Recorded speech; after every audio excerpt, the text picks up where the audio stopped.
outside of Canada, we work with what is essentially one company that's coordinating our distribution for many parts of the world. That company is Southern Records, or Southern Studios, which is based in London. I don't know if you're familiar with John Loder, but he recently died. He was a studio guy that was very, very active in the 70s, 80s. His studio continues to run. I first knew John Loder as the guy that recorded Psycho Candy, Jesus and Mary Chain. He started this distribution company back in the late 70s, more or less to bring over to Europe a lot of the American punk stuff that had no distribution whatsoever. The earliest labels that he was working with was Crass from over there and Discord from over here, as well as all kinds of small, tiny stuff. They eventually also opened a sister company in Chicago that continues to operate. That's Southern Records. So we work with both of those companies. Southern in London coordinates all of our distribution for Europe. They work with a single distributor in more or less each country on the continent. And they cover all of the U.S. from Chicago. The way distribution is set up in Europe versus the U.S. is very, very different.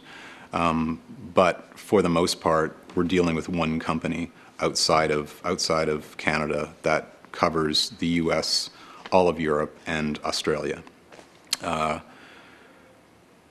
In the U.S., the way independent distribution works is everybody buys from everybody. So as long as you're working with somebody that you trust, then all of the other distributors more or less will buy from them, and vice versa.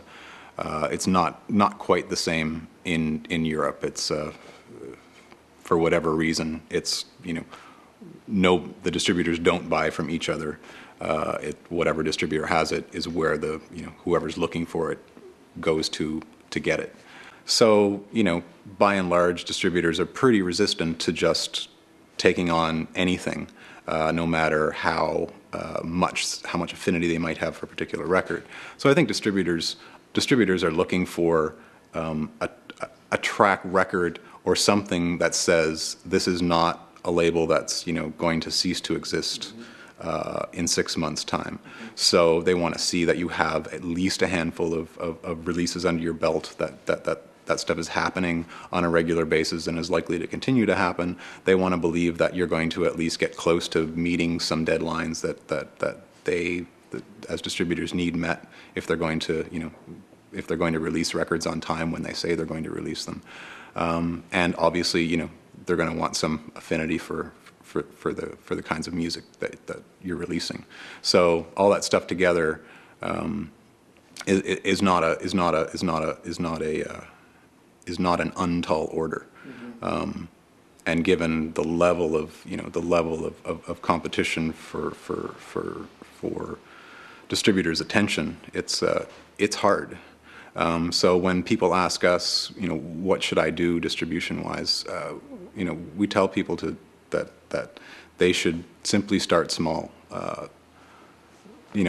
Work in your own backyard, so that you're selling records locally. Do your best to sell stuff through mail order. Essentially build it, and they will come. If there's any reason for people to come, they will find you, and they will come. And distributors eventually will be interested in what you're doing, if what you're doing has any sort of viability to it, anything that is meaningful to an audience outside of your neighborhood, then eventually people will find you. So